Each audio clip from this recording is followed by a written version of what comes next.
bagian mana yang mendasar yang akan terus diberkati oleh Tuhan. Dan kami lebih berat lagi kedaulatan dan kekuasaan. Asosiasi Kristianos Indonesia, komunitas sehat dan kuat, pengikut Kristus sejati, beritakan amanat agungnya. Asosiasi Kristianos Indonesia, kibarkan kesatuan tubuh Kristus, kemuliaan hanya bagi Dia, satu iman, satu tujuan. Haleluya, terpujilah Tuhan kita, juru selamat yang pasti. Haleluya, terpujilah Tuhan kita, satu nama yang suci, Tuhan Yesus Kristus.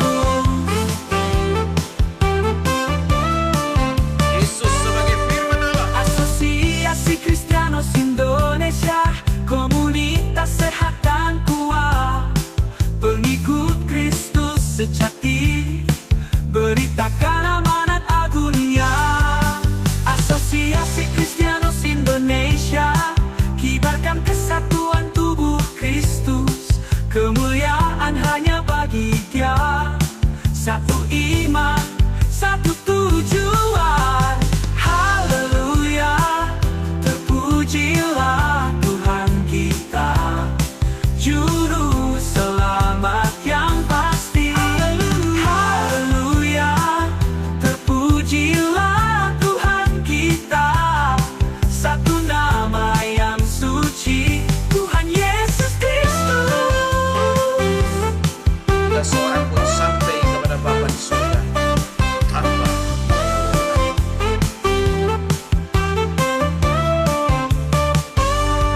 Haleluya, terpujilah Tuhan kita, juru selamat yang pasti. Haleluya, terpujilah Tuhan kita, satu nama yang suci, Tuhan Yesus Kristus, Tuhan Yesus Kristus, Tuhan Yesus Kristus.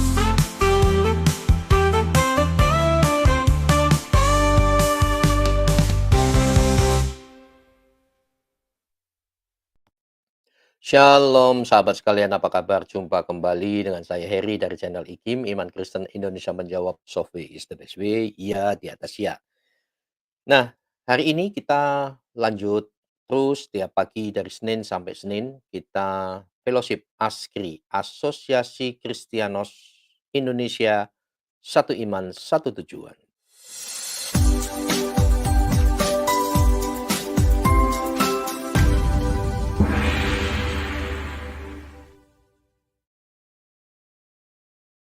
Puji Tuhan, kita disiarkan relay beberapa channel, dan ASKRI sendiri memiliki channel ya Saudara, ini channel baru.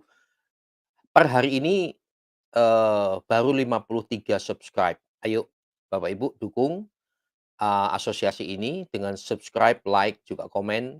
Juga ada Lipe Dara Deo, itu channelnya Pak Lidara. Lalu Matahari TV, itu Pendeta Eka Mawardin. Lalu Josh Gunawan, Georgi Gunawan. Baik, dan Leres Waras kali ini ya. Tuhan memberkati, dan kita langsung ada hadir narasumber kita, Kiai David King, Josh Shalom. Gunawan, Nyai Gebi, Selamat dan pagi Pak Heri, Muhammad semua Yasin. Shalom teman-teman. semuanya. Shalom.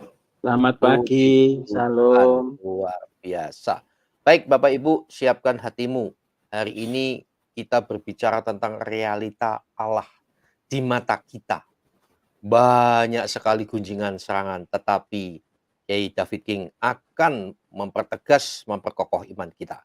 Sahabat, Kiai David King. Ya, terima kasih Pak Heri Jenderal Ikim dan semua teman-teman yang ada di room. Pagi ini kembali kita berfellowship. Nah, sebelum kita berbicara lebih jauh, saya ajak kita semua, kita tundukkan kepala, kita berdoa. Bapa, kami bersyukur, terima kasih buat pagi yang indah, hari yang baru. Terima kasih atas nafas hidup yang Tuhan anugerahkan kepada kami semua. Dan terima kasih atas usia yang Tuhan tambahkan kepada kami satu hari lagi. Pagi ini kami mau siapkan hati kami untuk menerima kebenaran firman Tuhan. Berbicaralah kepada kami, berikan kami hikmat marifat untuk kami bisa memahami isi kebenaran firman-Mu, sehingga kami semua dapat melakukan di dalam kehidupan kami sebagai orang-orang percaya di dalam setiap hari dalam kehidupan kami. Kami serahkan waktu ini ke dalam tangan pimpinan Tuhan. Di dalam nama Tuhan Yesus Kristus kami berdoa dan kami mengucap syukur. Haleluya. Amin. Ya, salam semua para pemirsa, sahabat Askri dimanapun berada di seluruh dunia. Pagi hari ini kembali kita sama-sama lagi akan mendengar firman Tuhan. Karena itu mari kita full konsentrasi ya untuk menerima kebenaran firman Tuhan. Judul pada pagi hari ini adalah realita Allah bagi orang percaya. Realita berasal dari bahasa Latin, realis, yang berarti hal yang nyata atau kebenaran. Realita mencakup semua yang dapat dilihat, dirasakan, atau dibuktikan keberadaannya dalam kehidupan sehari-hari. Realita Allah bagi orang percaya merujuk pada pemahaman bahwa Allah adalah entitas yang nyata, hidup, dan berdaulat, yang hadir dan aktif dalam ciptaannya. Ini mengandung keyakinan bahwa Allah bukan sekedar konsep atau gagasan abstrak, melainkan pribadi yang berinteraksi dengan dunia, mendengar doa, memberikan petunjuk, serta memiliki kehendak yang mengatur segala sesuatu. Realita Allah bagi orang percaya juga berkaitan dengan keberadaannya yang tidak terbatas, transenden, artinya melampaui ruang dan waktu. Namun juga imanen, yang artinya hadir di antara umatnya. Dalam Alkitab, realita bagi orang percaya dinyatakan melalui berbagai cara, termasuk penciptaan alam semesta, wahyu firman-Nya, tindakan penyelamatan, dan pernyataan langsung melalui Yesus Kristus sebagai manifestasi fisik dari Allah di dunia. Misalnya di dalam Kisah Para Rasul 17 ayat yang ke-28 dikatakan demikian. Sebab di dalam Dia kita hidup, kita bergerak, kita ada, seperti yang telah juga dikatakan oleh pujangga-pujanggamu. Sebab kita ini dari keturunan Allah juga. Ayat ini menunjukkan bahwa kehidupan kita sepenuhnya bergantung pada Allah yang nyata dan aktif. Bapak Ibu yang terkasih dalam Yesus Kristus, manifestasi fisik dari Allah di dunia merujuk pada kehadiran atau perwujudan Allah dalam bentuk yang dapat dilihat dan dirasakan secara nyata oleh manusia. Dalam iman Kristen, manifestasi fisik Allah yang paling jelas dan sempurna adalah dalam diri Yesus Kristus. Hal ini dikenal sebagai inkarnasi, di mana firman Allah mengambil rupa manusia dan datang ke dunia melalui kelahiran Yesus. Yohanes 1 ayat 14. Firman itu telah menjadi manusia dan diam di antara kita. Melalui Yesus Kristus, Allah yang tidak kelihatan dan tak terhampiri menjadi tampak, memungkinkan manusia untuk melihat, mendengar, dan berinteraksi langsung dengannya.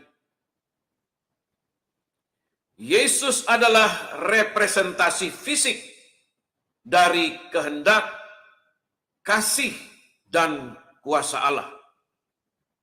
Dalam Injil Yohanes 14 ayat 9, Yesus berkata, "Barang siapa telah melihat aku,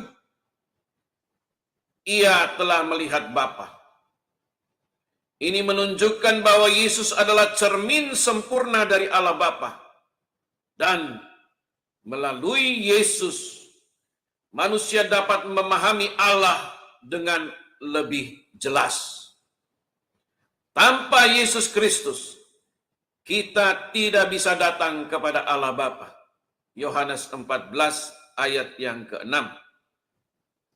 Jadi, Anda dan saya harus menerima Yesus Kristus di dalam hidup kita secara pribadi, baru kita bisa sampai kepada Allah Bapa di surga. Hanya ada satu jalan menuju ke surga, yaitu hanya melalui Tuhan Yesus Kristus. Manifestasi fisik Allah ini bukan hanya menyangkut kehadirannya dalam tubuh Yesus, tetapi juga karyanya di dunia melalui mujizat, melalui pengajaran, penderitaan, kematian, dan kebangkitan Yesus yang menyatakan sifat ilahinya kepada umat manusia. Kata inkarnasi berasal dari bahasa Latin incarnatio, yang terdiri dari dua bagian. In, yang berarti di dalam atau menjadi, dan karo atau karnis, yang berarti daging atau tubuh. Secara harfiah, inkarnasi berarti menjadi daging atau mengambil bentuk daging. Firman yang mengambil bentuk daging dalam rahim Maria. Dalam konteks teologis Kristen, inkarnasi merujuk pada peristiwa di mana firman Allah mengambil rupa manusia dalam pribadi Yesus Kristus. Ini adalah keyakinan bahwa Allah yang kekal dan tak terbatas memasuki dunia sebagai manusia, lahir melalui Maria, sambil tetap mempertahankan keilahiannya. Inkarnasi adalah salah satu ajaran inti iman Kristen yang dijelaskan dalam Injil Yohanes 1 ayat 14. Firman telah menjadi manusia dan diam di antara kita. Ajaran inkarnasi menekankan bahwa Yesus adalah sepenuhnya Allah dan sepenuhnya manusia. Dua sifat Allah yang bersatu dalam satu pribadi. Inkarnasi memungkinkan manusia untuk melihat, merasakan, dan memahami Allah dengan cara yang lebih dekat dan nyata. Yesus adalah Allah dan manusia. Yohanes 1 ayat 14 dan Filipi 2 ayat 6 sampai 7. Silakan Anda membaca di rumah masing-masing. Pernyataannya bahwa Yesus adalah Allah dan manusia berarti bahwa dalam pribadi Yesus Kristus terdapat dua sifat yang sempurna, keilahian dan kemanusiaan. Ini dikenal sebagai hipostasis, yaitu keyakinan bahwa Yesus adalah sepenuhnya Allah dan sepenuhnya manusia. Bukan setengah Allah atau setengah manusia, melainkan satu pribadi dengan dua kodrat yang tak terpisahkan. Yang pertama, Yesus sebagai Allah. Ini berarti Yesus memiliki sifat-sifat keilahian. Yesus adalah firman yang kekal, yang bersama-sama dengan Allah sejak awal penciptaan. Dalam Injil Yohanes 1 ayat 3 demikian firman Tuhan. Pada mulanya adalah firman, firman itu bersama-sama dengan Allah, dan firman itu adalah Allah. Ayat 2. Ia pada mulanya bersama-sama dengan Allah. Ayat 3. Segala sesuatu dijadikan oleh Dia, dan tanpa Dia tidak ada sesuatu pun yang telah jadi dari segala yang telah dijadikan. Yesus memiliki otoritas ilahi, kekuasaan, dan kuasa untuk mengampuni dosa, melakukan mujizat, serta menghakimi dunia. Yesus menyatakan kehendak Allah dengan sempurna dan layak disembah seperti Allah. Salah satu bukti yang paling jelas adalah pengakuan Thomas. Dalam Injil Yohanes 20 ayat 28, Thomas berkata, "Ya Tuhanku dan Allahku." Thomas mengaku di hadapan Yesus dan rasul-rasul bahwa Yesus Tuhan dan Allah, dan Yesus tidak menolaknya. Yang kedua, Yesus sebagai manusia. Ini berarti Yesus memiliki kemanusiaan penuh. Dia dilahirkan dari seorang perempuan, mengalami kelemahan fisik seperti lapar, dahaga, lelah, serta merasakan penderitaan dan kematian seperti manusia lainnya. Filipi 2 ayat 6-8. Sebagai manusia, dia juga dapat merasakan emosi seperti sukacita, duka cita, dan kasih. Yesus hidup sebagai manusia sempurna yang taat kepada Allah tanpa dosa. Seluruh manusia adalah orang yang berdosa, kecuali Yesus Kristus. Dia tidak berdosa. Gabungan dua sifat ini, keilahian dan kemanusiaan, dikenal sebagai persatuan hipostatik. Ini penting karena hanya melalui Yesus Kristus yang adalah Allah dan manusia, keselamatan dapat terjadi. Sebagai manusia, Yesus dapat mewakili kita. Sebagai Allah, Dia mampu mengalahkan maut dan memberikan hidup yang kekal. Hal ini dirangkum dalam Filipi 2 ayat 6-7, di mana Yesus yang walaupun dalam rupa Allah tidak menganggap kesetaraan dengan Allah itu sebagai milik yang harus dipertahankan, melainkan telah mengosongkan dirinya sendiri dan mengambil rupa seorang hamba dan menjadi sama dengan manusia. Wow, luar biasa. Haleluya. Ketuhanan Yesus tidak dapat mati karena Allah bersifat kekal dan tidak dapat mengalami kematian. Firman Allah itu kekal. Kematian dalam konteks manusia adalah pemisahan jiwa dan tubuh. Namun, keilahian Yesus yang adalah bagian dari hakikatnya sebagai Allah tidak terbatas oleh kematian.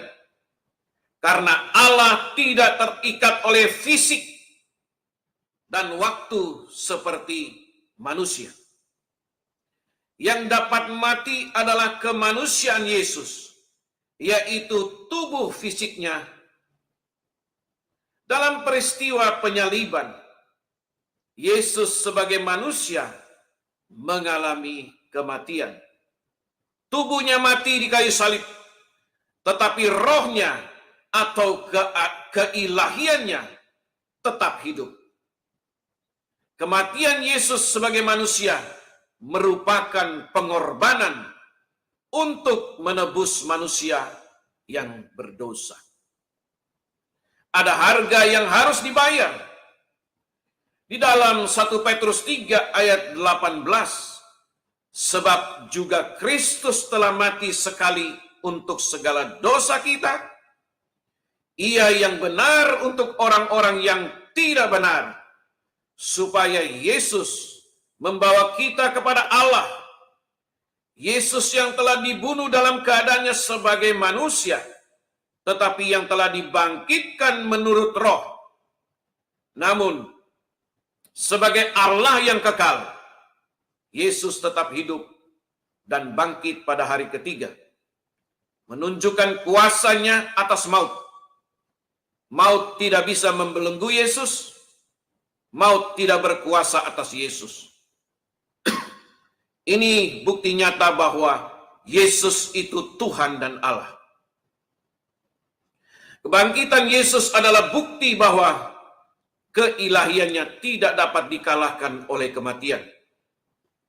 Dalam Roma 6 ayat 9 menyatakan Kristus sesudah ia bangkit dari antara orang mati tidak mati lagi.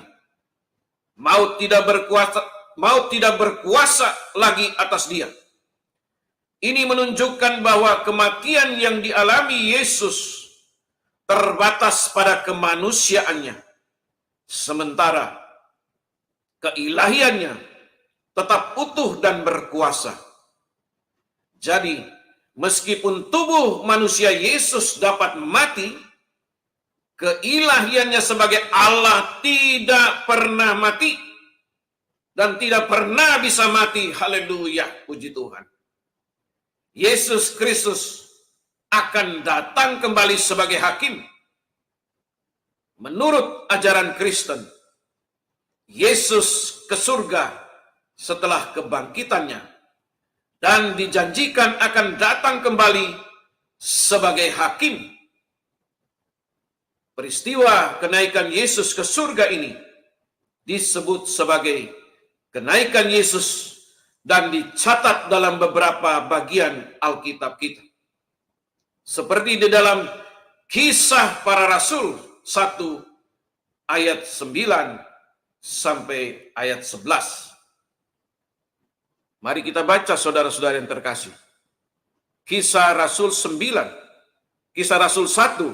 ayat 9 sampai ayat 11.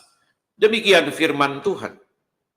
Sesudah ia mengatakan demikian, terangkatlah ia disaksikan oleh mereka, dan awan menutupnya dari pandangan mereka. Ayat 10.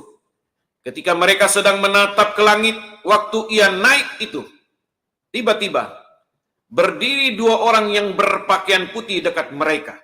Ini adalah malaikat. Ayat 11. Dan berkata kepada mereka, kepada murid-murid Tuhan Yesus, hai orang-orang Galilea, mengapakah kamu berdiri melihat ke langit? Yesus ini yang terangkat ke surga, meninggalkan kamu, akan datang kembali dengan cara yang sama seperti kamu melihat dia naik ke surga. Di mana Yesus diangkat ke langit di hadapan para murid-muridnya, dan dua malaikat memberitahu bahwa Yesus akan datang kembali dengan cara yang sama seperti dia naik ke surga. Kenaikan Yesus ke surga menandai akhir dari pelayanannya di bumi dalam tubuh manusia dan permulaan perannya sebagai pengantara dalam imam besar di surga. Ibrani 4 ayat 14. Karena kita sekarang mempunyai imam besar agung yang telah melintasi semua langit, yaitu Yesus anak Allah. Baiklah kita teguh berpegang pada pengakuan iman kita. Saat ini, Yesus berada di sebelah kanan Allah Bapa, berdoa menjadi pengantara bagi umatnya. Saudara yang terkasih dalam Yesus Kristus, duduk di sebelah kanan Allah artinya merujuk pada posisi Yesus yang mulia dan berotoritas setelah kenaikannya ke surga. Dalam budaya Yahudi, dalam konteks Alkitab, duduk di sebelah kanan seorang raja adalah simbol kehormatan tertinggi, kekuasaan, dan otoritas. Ini menegaskan bahwa Yesus memiliki kuasa yang sama dengan Allah Bapa dan bahwa Dia menjalankan perannya penting dalam rencana keselamatan Allah. Ibrani 4 ayat 14 berbicara tentang Yesus sebagai imam besar yang agung yang telah melintasi semua langit dan sekarang berada di hadapan Allah. Posisi ini menekankan peran Yesus sebagai pengantara antara Allah dan manusia. Dengan duduk di sebelah kanan Allah, Yesus menggenapi tugasnya sebagai imam besar yang tidak hanya mengorbankan dirinya untuk dosa manusia, tetapi juga terus-menerus berdoa dan memediasi atau pengantara bagi umatnya. Ibrani 7 ayat 25, selain duduk di sebelah kanan Allah, juga menandakan bahwa pekerjaan penebusan Yesus sudah selesai. Setelah kematian dan kebangkitannya, Yesus naik ke surga dan duduk di sebelah kanan sebagai tanda bahwa pengorbanannya sempurna dan lengkap. Tidak perlu ditambah lagi. Dalam Ibrani 10 ayat 12, ini juga menegaskan bahwa Yesus sekarang memerintah bersama Allah dengan otoritas penuh sampai kedatangannya kembali sebagai hakim yang adil. Yesus duduk selama-lamanya di sebelah kanan Allah. Dalam Mazmur 110 ayat 1, Mazmur Daud, demikianlah firman Adonai kepada Tuanku, duduklah di sebelah kananku, sampai kubuat musuh-musuhmu menjadi tumpuan kakimu. Ini adalah janji yang diberikan Allah kepada Sang Mesias, yaitu Yesus Kristus, yang menunjukkan kemenangan mutlak atas semua musuh dan kuasa jahat. Semua kuasa yang menentang Allah akan dikalahkan dan ditaklukkan di bawah pemerintahan Yesus Kristus. Allah sendiri yang akan membuat musuh-musuh ini tunduk, menunjukkan bahwa kemenangan akhir dari Allah adalah karya Allah. Ya, menunjukkan bahwa kemenangan akhir adalah karya Allah, bukan kekuatan manusia. Selain kenaikan Yesus ke surga, Alkitab juga mengajarkan bahwa Yesus akan datang kembali untuk menghakimi dunia. Ini sering disebut sebagai kedatangan yang kedua.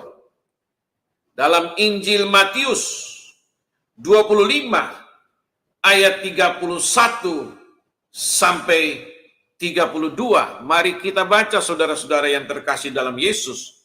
Matius pasal 25 ayat 31 sampai 32, demikian firman Tuhan.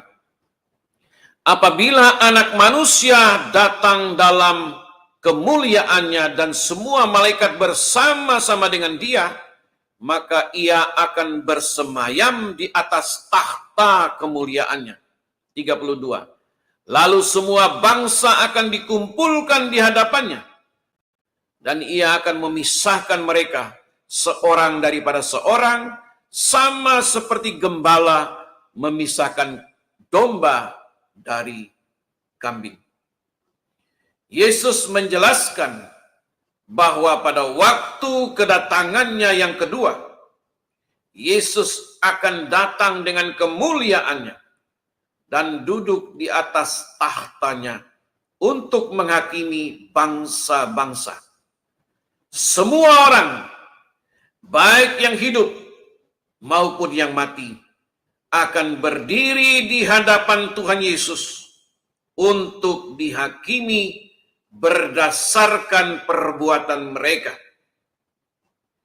Di dalam kitab Wahyu 20 ayat 12, Yesus datang kembali sebagai hakim, berarti Yesus akan membawa keadilan bagi semua orang, menegakkan kebenaran, menghukum kejahatan, dan memberi upah kepada orang yang setia kepadanya.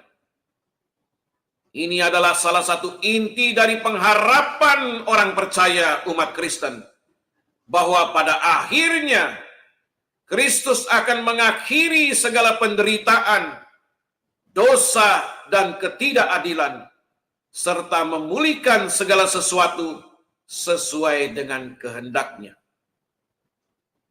Bapak, Ibu, saudara-saudara yang terkasih di dalam Yesus Kristus, Yesus adalah Alfa dan Omega, yang awal dan yang akhir.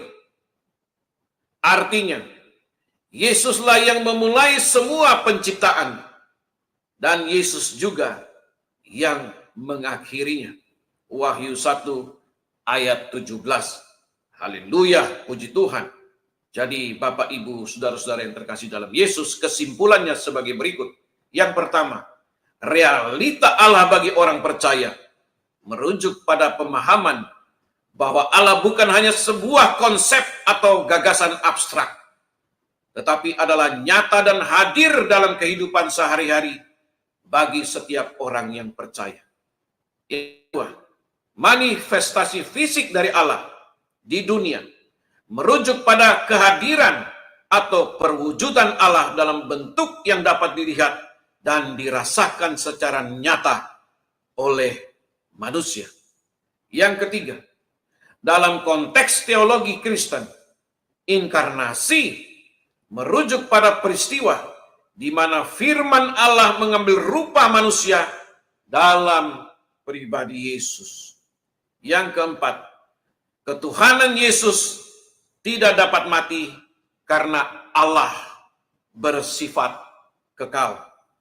Yang kelima, Yesus memiliki otoritas ilahi, kekuasaan, dan kuasa untuk mengampuni dosa, melakukan mujizat, serta menghakimi dunia. Yang terakhir, yang keenam, Yesus akan datang kembali sebagai hakim yang adil, yang akan mengadili orang yang hidup dan yang mati. Kita berdoa. Bapa, terima kasih.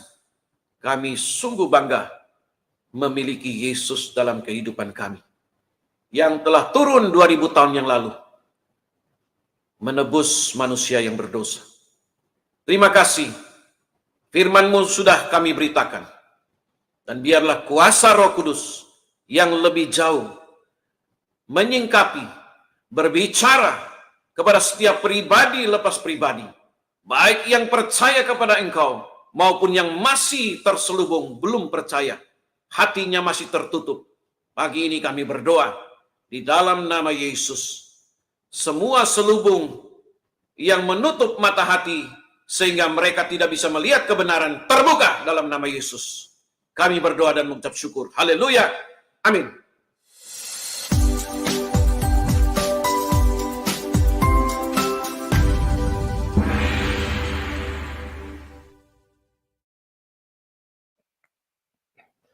Puji Tuhan, luar biasa tausiahnya hari ini.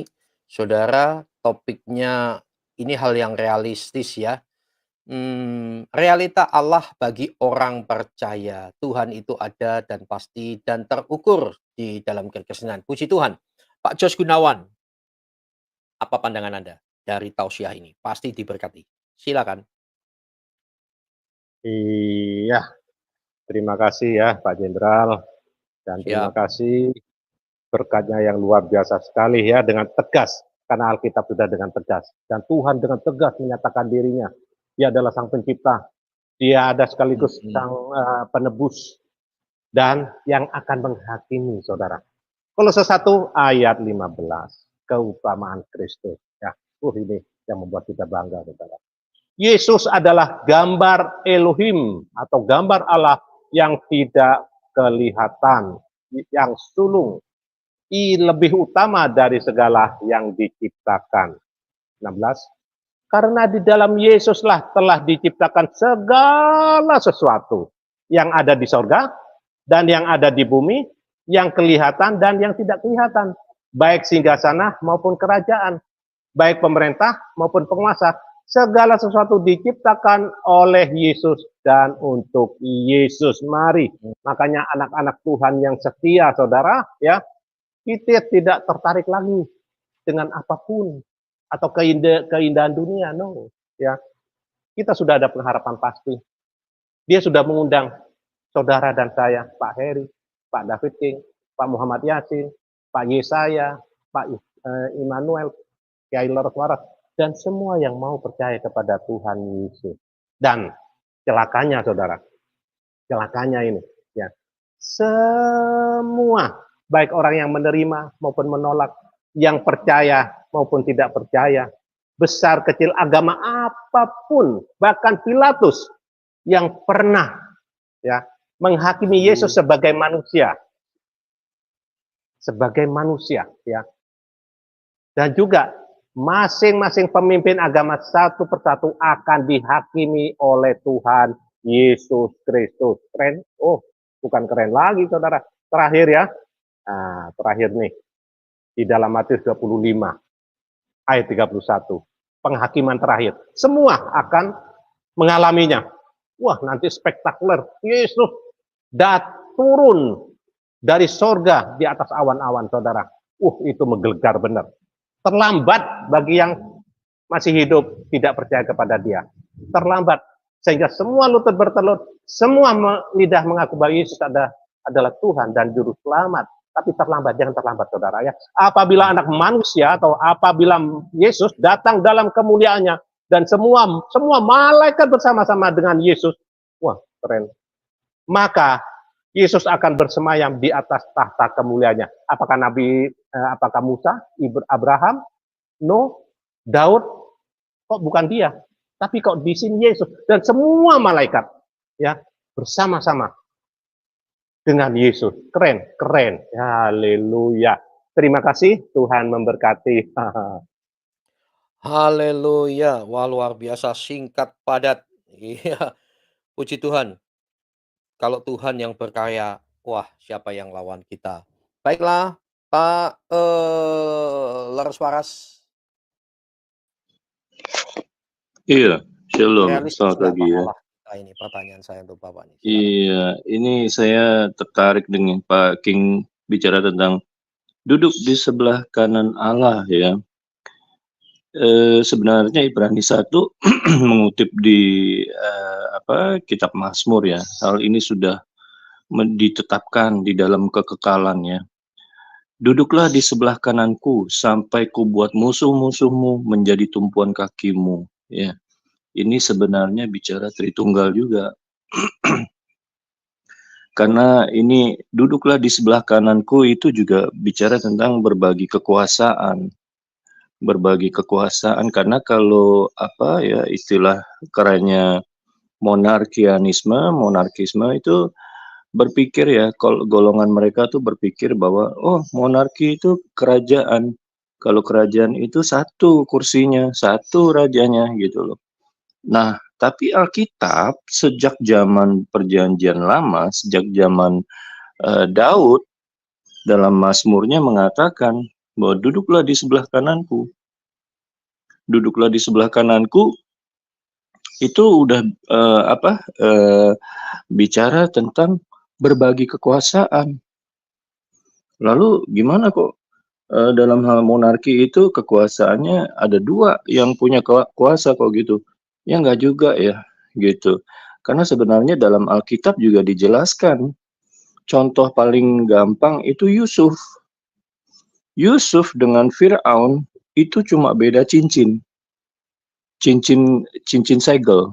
Itu Fir'aun memberikan tongkat kerajaan ke Yusuf, tapi yang membedakan Yusuf dengan Fir'aun cincin segel gitu. Itu membedakan siapa pemegang kuasa, pemilik tampuk kekuasaan, siapa pelaksana kuasa gitu. Contoh zaman sekarang gampang. Inggris itu punya Raja Charles, dulu Ratu Elizabeth. Lalu pelaksananya siapa? Perdana Menteri. Gampang kan? Itu sebenarnya kekuasaan dibagi dua. Itu monarki, bukan monarki absolut. Bukan gitu ya. Jadi di dalam kekristenan timbul pikiran bodoh dari orang-orang yang sederhana, tidak mau belajar, ya muncul kesesatan seperti itu.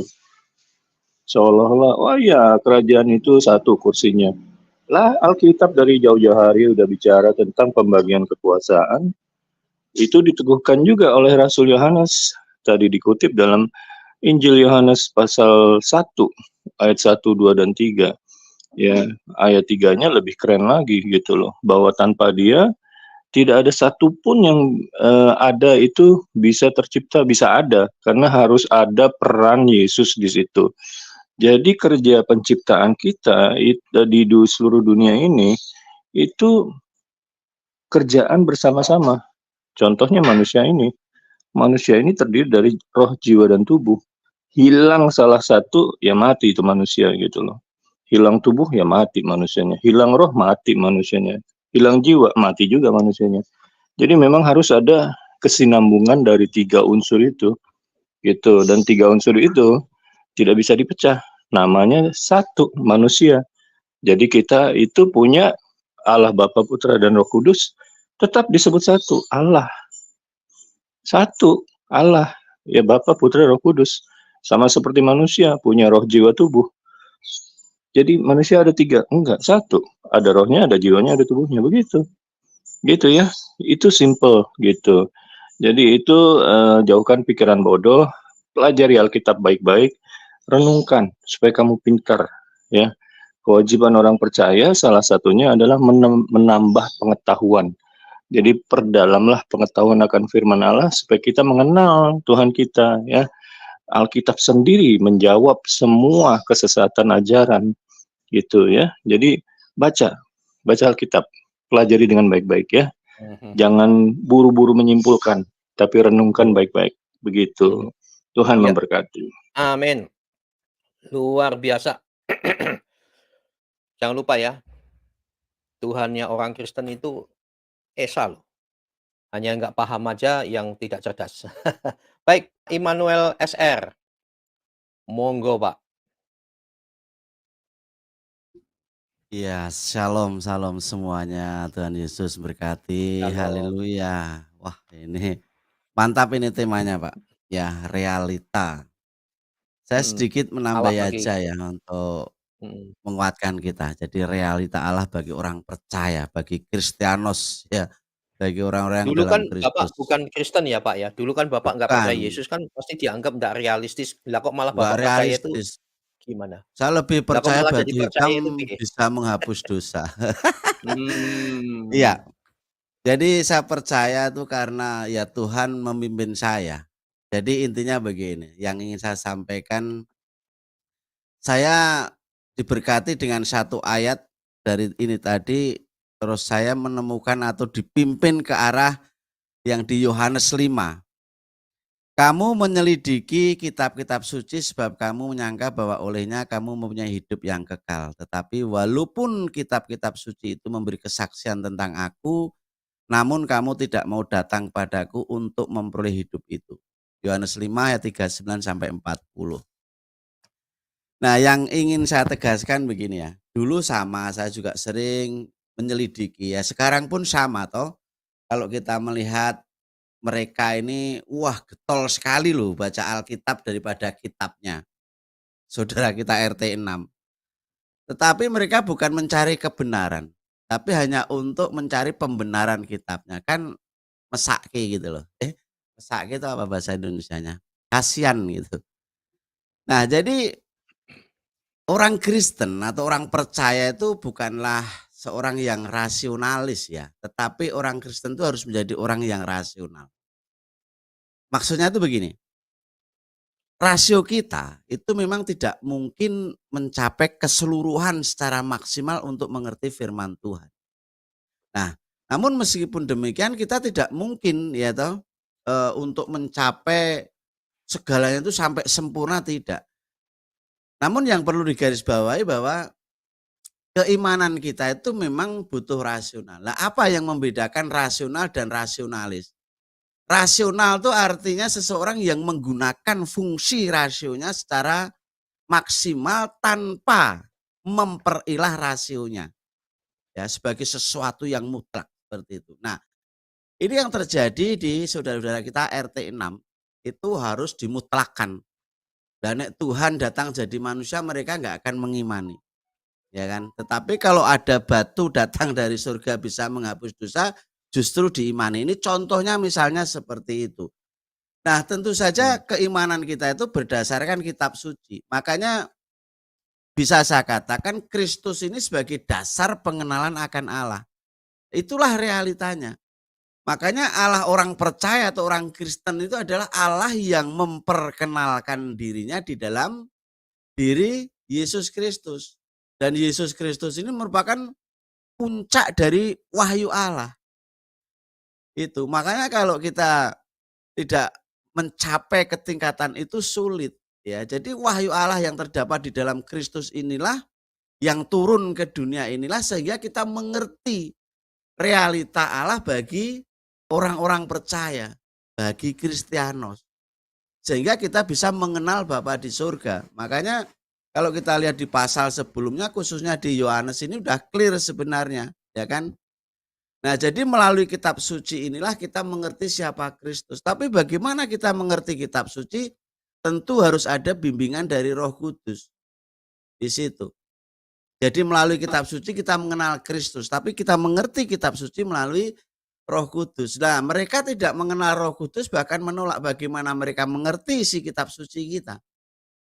Nah, untuk mengenal Bapa di surga ya melalui Kristus. Jadi Roh Kudus itulah yang memimpin kita ke dalam arti yang sesungguhnya dari kitab suci. Jadi melalui kitab suci kita tuh dipimpin seluruhnya ke dalam pengenalan akan Kristus.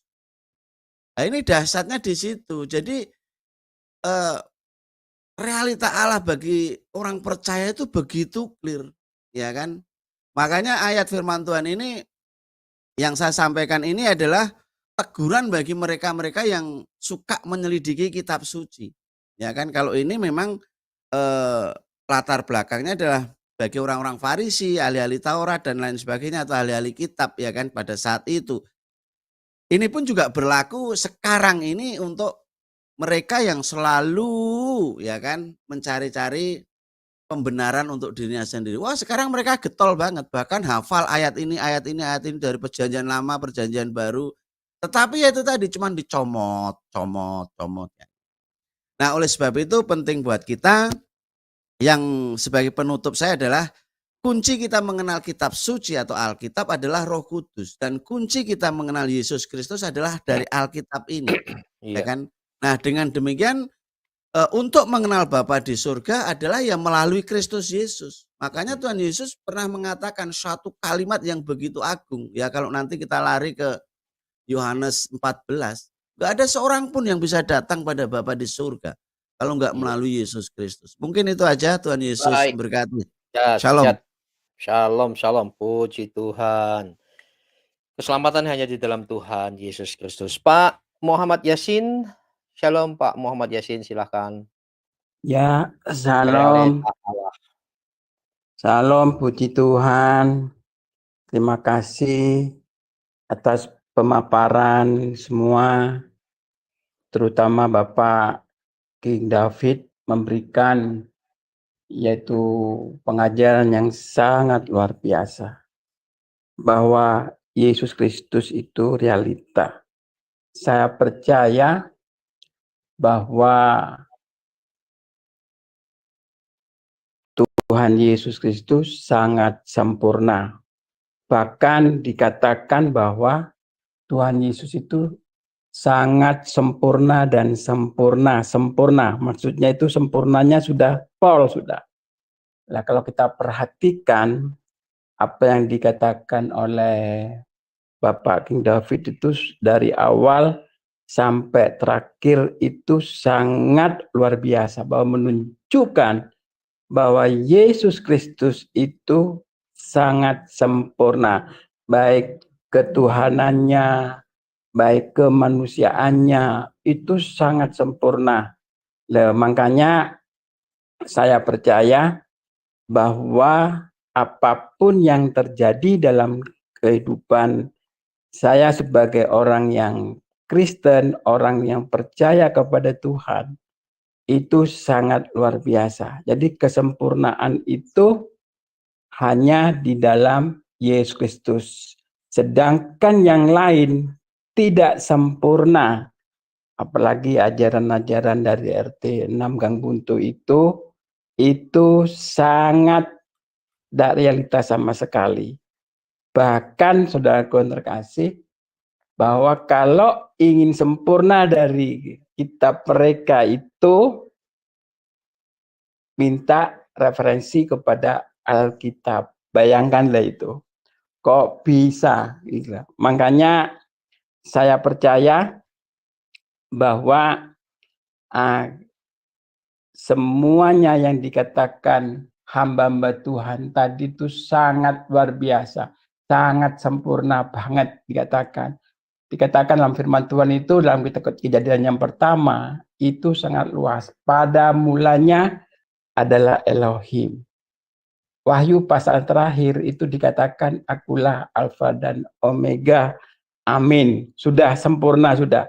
Jadi saya sangat percaya banget bahwa di dalam Kristianos ini adalah kehidupan yang sangat sempurna. Saya terlalu yakin bahwa setiap apa yang disampaikan oleh hamba Tuhan itu menunjukkan bahwa Yesus Kristus itu adalah sempurna, itulah. Dan saya terlalu yakin bahwa realita daripada Tuhan Yesus Kristus memang sangat sempurna, tidak ada cacatnya memang, baik keilahiannya, baik kemanusiaannya, tidak cacat, tapi sempurna. Tapi RT 6 dan Gang Buntu itu memutarbalikkan firman. Nah, ini yang berbahaya. Sehingga kalau kita sebagai orang yang tidak jeli, yang tidak belajar kepada firman Tuhan, kalau tidak belajar kepada iman kepada kepengetahuan, itu kadang-kadang kita kalah sama mereka. Tetapi kalau kita selalu bersandar kepada Yesus Kristus, bersandar kepada firman Tuhan yang hidup, pasti kita dikatakan bahwa kita adalah lebih dari pemenang dikatakan. Saya terlalu yakin bahwa Kristianos ini adalah dikatakan lebih daripada pemenang. Dikatakan bahwa Kristianos ini lebih daripada pahlawan. Sangat luar biasa. Makanya kita sebagai tidak kebetulan bahwa Askri ini membuat kita itu semakin hari semakin mengerti kepada kesempurnaan firman Tuhan, kesempurnaan Yesus Kristus yang dasar, yang luar biasa. Itulah dari saya, Pak. Terima kasih. Amin. Tuhan Yesus berkati, kami kembalikan kepada Pak. Siap. Baik Pak Yasin, terima kasih sudah berkati. Wah, ini ada ini Lidara Raiwawa. Shalom Pak Lidara Raiwawa. Shalom. Puji Tuhan. Baiklah, kita baru saja mendengar firman Tuhan ya. Jadi Askri Ini kita pemberitaan firman Tuhan dan kita tanggapan-tanggapan singkat padat 5 menit maksimal, nanti bisa masuk kloter kedua. Yesaya, shalom. Yesaya saudaraku dari Malaysia, monitor. Shalom, yang salah jangan dihukum. Ya, Silakan. iya, puji Tuhan Sudah ya, ada luar biasa. pengampunan. Amin. Kalau belum tidak ada pengampunan pasti dihukum ya Pak. Syukur Iya. puji Tuhan ya. Iya, shalom juga ya Pak Immanuel. Wah, lama kita bersua Pak. Wah, makin tua makin berapi-rapi. Ya, bagus sekali. Juga Pak Jos Gunawan ya, Pak Laras berada Pak Lai kali wah suara yang menakutkan. Dengan Pak Jenderal Kim ya. Terima kasih Ya. Pak Kim atas pemberiannya ya. Ya memang tapi kalau kita kena Tuhan orang mengatakan Trinitas api kan tidak pernah dikatakan Trinitas itu adalah satu tetapi adalah kesatuan. Kalau ada yang atu itu saya tidak tahu lah satu gimana bertelur atau tidak beranak atau tidak kan gitu jadinya ujungnya ya. Tapi saya syukuri dengan Tuhan yang saya kenal ini ya. Dengan saya terberkati dengan firman Tuhan mengatakan kamu menyembah apa yang kamu tidak kenal, tapi kami menyembah apa yang kami kenal. Sangat-sangat diberkati dengan firman Tuhan ini. Ternyata apa yang kusembah, apa yang kita sembah itu harus kita kenal. Lalu bagaimana saya mengatakan Jenderal Ikim kalau saya tidak mengenal Jenderal Ikim? Nah, gitu juga dengan Tuhan. Bagaimana saya mengatakan dia Tuhan kalau saya tidak kenal juga dengan hal yang sangat istimewa. Bahkan Pilatus mengatakan, aku tidak melihat kesalahan orang ini. Oh, itu yang sangat luar biasa. Orang manusia saja pun mengaku dia tidak berdosa, tapi ada orang mengatakan dia berdosa, silakanlah dan kutuklah dia gitu. Firman Tuhan sangat luar biasa menegur kita bukan untuk menghajar kita menjadi kurang hajar, tetapi yang kurang hajar dihajar bisa-bisa supaya dia berkenan, bukan berkenan untuk merasa diri benar, tetapi berkenan dengan rasa diri itu merendahkan diri. Wow, saya dulu bangga Pak. Ternyata apa yang aku rasakan, saya bangga diri itu baik dulu. Ternyata di dalam firman Tuhan bangga diri itu dosa kalau terlampau. Waduh, saya rasakan, waduh ini udah salah nih kualat saya ini gitu. Jadi apa yang benar Pak. Nah, saya merasa diri benar, yakin, apalagi saya di atas, jadi rasa I'm the one, I'm the good guy. Gitu. Yeah. Tapi sekarang I'm in nothing, God is waiting. Wah, amazing itu sangat mantap sekali. Kalau dulu kematian kebiasaan, tetapi kematian pemulaan hidup yang kekal. Demikian Pak. Tuhan Yesus berkati. God bless. God bless you. Baiklah. Di sini ada Pak Lidara Rewawa yang kita terus harus dukung ya channel barunya karena channel lama udah di-ban. Bagaimana Pak Lidara? Ini karena khusus dipersilahkan untuk disclaimer. Life is come back. Ya, puji Tuhan. Sudah kembali Pak Ikim. Tadi sudah kembali. Sudah. Ya Pak, 2-3 hari lalu. Dahsyat. Sudah ini saya ke sana ya. Rupanya tadi malam pagi tadi sudah dikembalikan utuh. Wow. jadi karena saya nggak membuat kesalahan. Jadi saya jadi dikembalikan lagi jadi utuh lagi puji Tuhan. Puji Tuhan. Tapi di ininya kok hilang ya, nggak ada ya? Di mana? Di apa? Di StreamYard. StreamYard. Ya dimasukkan lagi Pak. Saya juga heran. Dimasukin lagi. Nggak ada ya. Bendara Dewa. Nanti setelah ini di input Bapak. Silakan. Oke, lanjut itu saja ya puji Tuhan. Oke. Baik, terima kasih. Kita bersukacita ya karena Pak Lidara Rewawa sudah kembali lagi dan bisa mengudara lagi karena kemarin di ban ya. Ya itulah Bukan kita di-ban, diapakan, Pak? ditutup Itu channel saya. Waduh. Jadi ngeri. hilang semua. Untung nggak dindangdut Pak, kalau dindangdut repot lagi, joget semua. Ya. Tapi video-video aman, Pak. Video-video aman. 2 hari aman, semua kembali lagi. Baik. Wah. Oke, baik. Baik sahabat, Jadi luar dipendam. biasa ya. Askri saat ini kita akan dilengkapi, dan bagi Pak para izin, sebelum nanti tutup, bisa bicara lepas tutup ya Pak ya? ya lepas tutup. Oke, baik.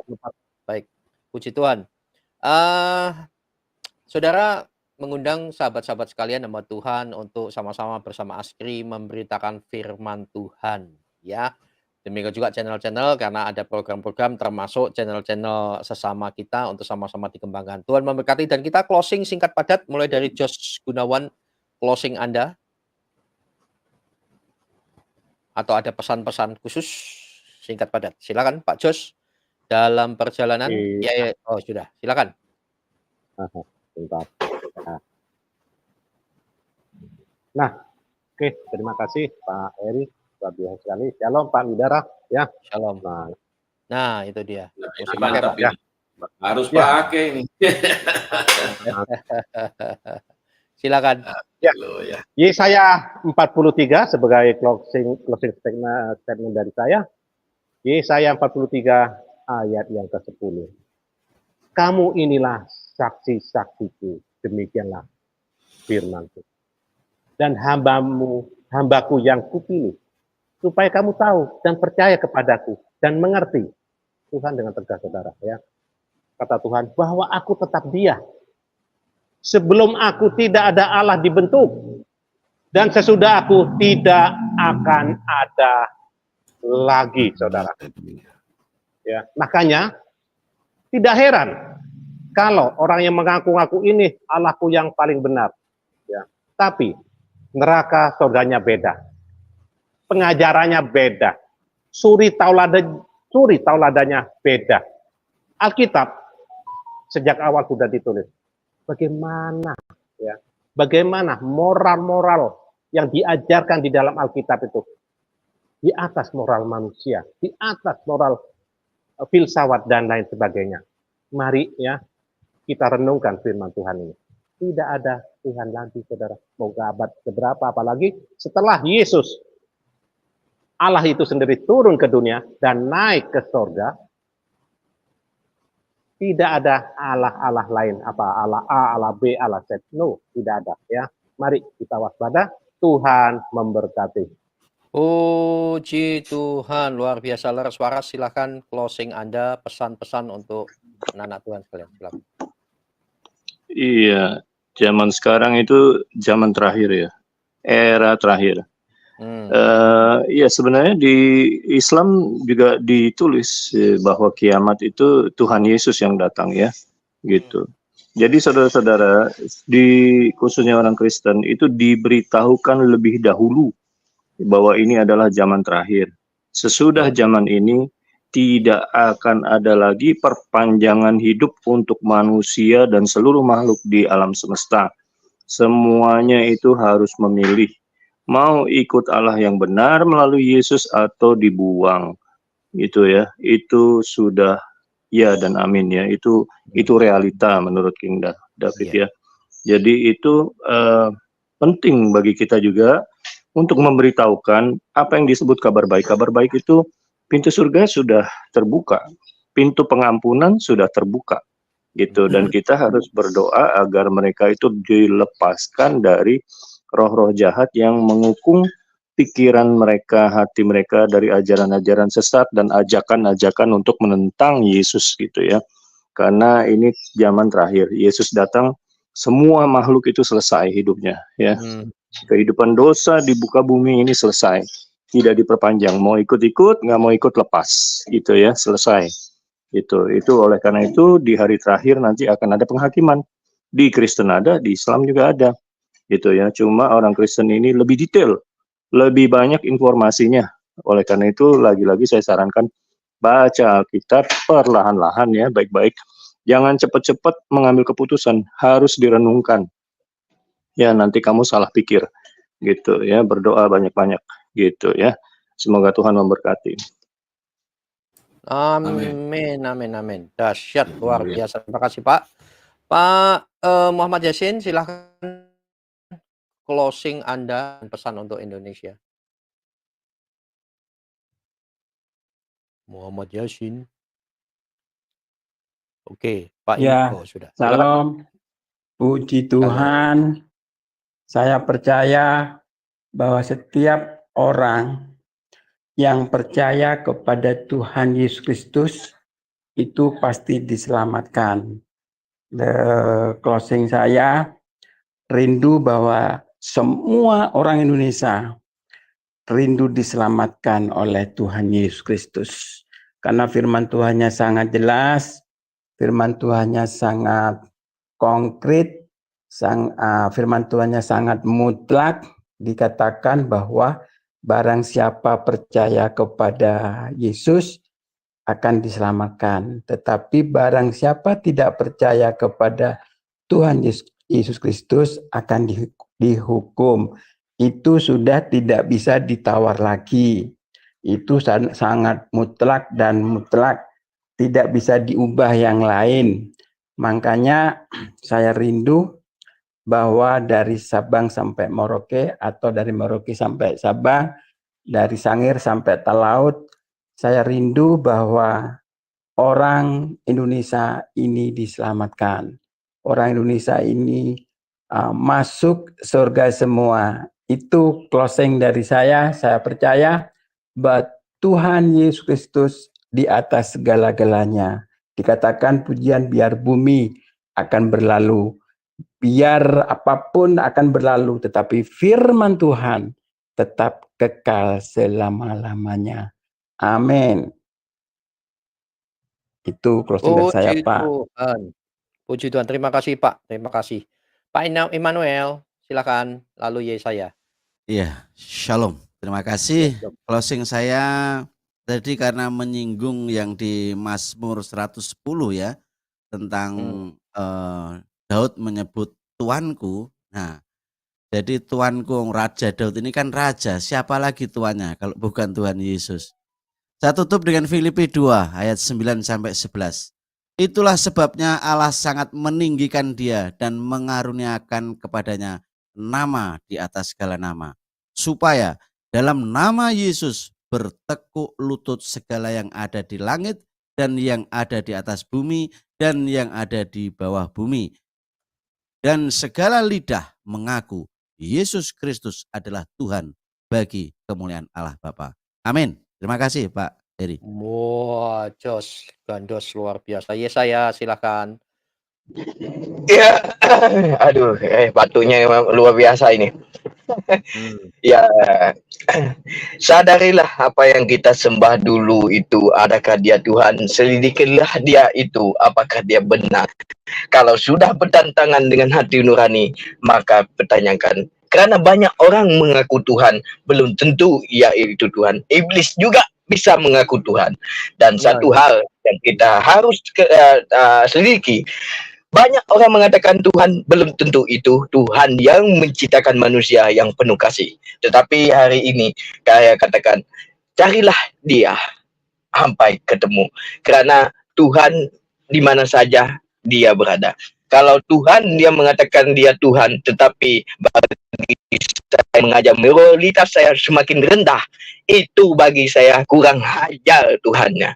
Tapi kalau Tuhan yang mengajar saya moralitas semakin tinggi, moralitasnya semakin baik, itu bagi saya Tuhan yang maha mengasihi saya. Dia mengasihi saya mengajarkan moralitas yang kualitas, bukan hanya identitas. Demikian Pak. Tuhan Yesus berkati. Tuhan berkati. Kualitas bukan identitas. Dihajar supaya jadi terpelajar tadi. Wah, banyak istilah-istilah. Pak Lidara, apakah ada pesan-pesan untuk kita semua sebagai senior kita? Ya, silakan. Ya, semua sudah disampaikan tadi ya, walaupun saya baru masuk ya, karena baru selesai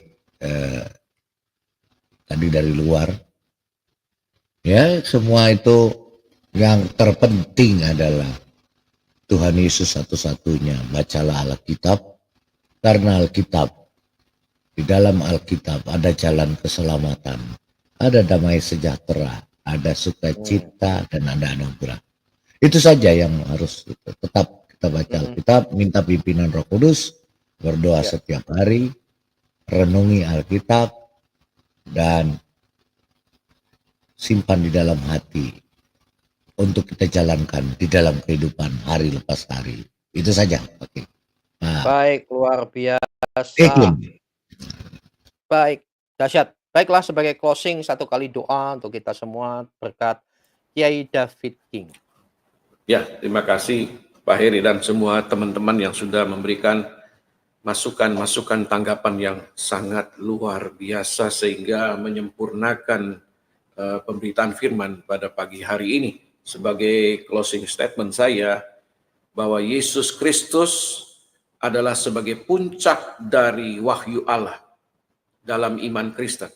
Wahyu Allah yang berarti penyataan diri Allah kepada manusia. Diberikan sepanjang sejarah melalui para nabi, hukum Taurat, firman yang tertulis, dan berbagai cara lainnya. Namun dalam ajaran Kristen, Yesus Kristus adalah penyataan Allah yang paling sempurna dan lengkap. Karena Dia adalah firman yang menjadi manusia. Yohanes 1 ayat 1 dan Yohanes 1 ayat 14. Di dalam Yesus Kristus, Allah tidak hanya berbicara melalui utusan atau tulisan, tetapi secara langsung hadir di dunia ini, menunjukkan kasih-Nya, kebenaran-Nya, dan kehendak-Nya. Seperti yang tertulis dalam Ibrani 1 ayat 1 sampai 2, setelah pada zaman dahulu Allah berulang kali dalam pelbagai cara berbicara kepada nenek moyang kita dengan perantaraan nabi-nabi. Ayat 2. Maka pada zaman akhir ini Ia telah berbicara kepada kita dengan perantaraan anak-Nya yang telah Ia tetapkan sebagai yang berhak menerima segala yang ada. Oleh Dia, Allah telah menjadikan, Allah berbicara kepada kita dengan perantaraan Yesus Kristus anak-Nya. Yang berarti bahwa segala sesuatu tentang kehendak dan karakter Allah terungkap secara utuh di dalam Yesus Kristus.